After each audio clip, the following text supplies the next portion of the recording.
ตุผลមួយចំនួនដែលអ្នកគួរតែផ្លាស់ប្ដូរសម្លៀកបំពាក់ភ្លាមៗក្រោយមកដល់ផ្ទះនៅពេលដែលអ្នកត្រឡប់មកផ្ទះវិញបន្ទាប់ពីការងាររវល់មួយថ្ងៃអ្នកអាចនឹងមានអារម្មណ៍ហត់ហើយមិនចង់ផ្លាស់ប្ដូរសម្លៀកបំពាក់របស់អ្នកភ្លាមនោះទេតើអ្នកមានដឹងទេថាទម្លាប់បែបនេះគឺមិនល្អសម្រាប់សុខភាពអ្នកឡើយហេតុផល3យ៉ាងដែលអ្នកគួរផ្លាស់ប្ដូរសម្លៀកបំពាក់ក្រោយពេលមកដល់ផ្ទះភ្លាម1វាមិនល្អសម្រាប់សរសៃឈាមអ្នកខោខូវប៊យរឹបរៀងដែលអ្នកចូលចិត្តប្រកាសជាអាចធ្វើឲ្យអ្នកមើលទៅស្អាតប៉ុន្តែប្រសិនបើអ្នកមិនដោះវាចេញនៅពេលត្រឡប់មកផ្ទះវិញទេវាអាចនឹងប៉ះពាល់ដល់សុខភាពរបស់អ្នកសម្លៀកបំពាក់តឹងអាចធ្វើឲ្យលំហូរឈាមយឺតហើយប្រសិនបើអ្នកពាក់វាជាប់ជាប្រចាំវាអាចប៉ះពាល់ដល់សរសៃវ៉ាញរបស់អ្នក2អ្នកអាចនាំបាក់តេរីចូលទៅក្នុងផ្ទះរបស់អ្នកបើទោះបីជាអ្នកមិនអាចឈឺដោយគ្រាន់តែស្លៀកសម្លៀកបំពាក់ដដែលពេញមួយថ្ងៃប៉ុន្តែវាអាចនាំមេរោគចូលទៅក្នុងផ្ទះរបស់អ្នកដែលអាចបណ្ដាលឲ្យមានការឆ្លងផ្សេងៗបាក់តេរីទាំងនោះមួយចំនួនដែលអាចបង្កឲ្យមានការឆ្លងមេរោគផ្លូវដង្ហើម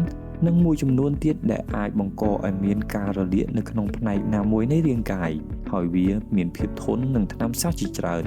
3វាអាចបណ្ដាលឲ្យកើតមុនលើរាងកាយសម្លៀកបំពាក់ដែលផលិតពីក្រណាត់សំយោគអាចមើលទៅគួរឲ្យទាក់ទាញប៉ុន្តែវាមិនអនុញ្ញាតឲ្យស្បែករបស់អ្នកមានខ្យល់ចេញចូលបានល្អទេជាហេតុផលមួយនាំឲ្យមានការឡើងមុនលើរាងកាយ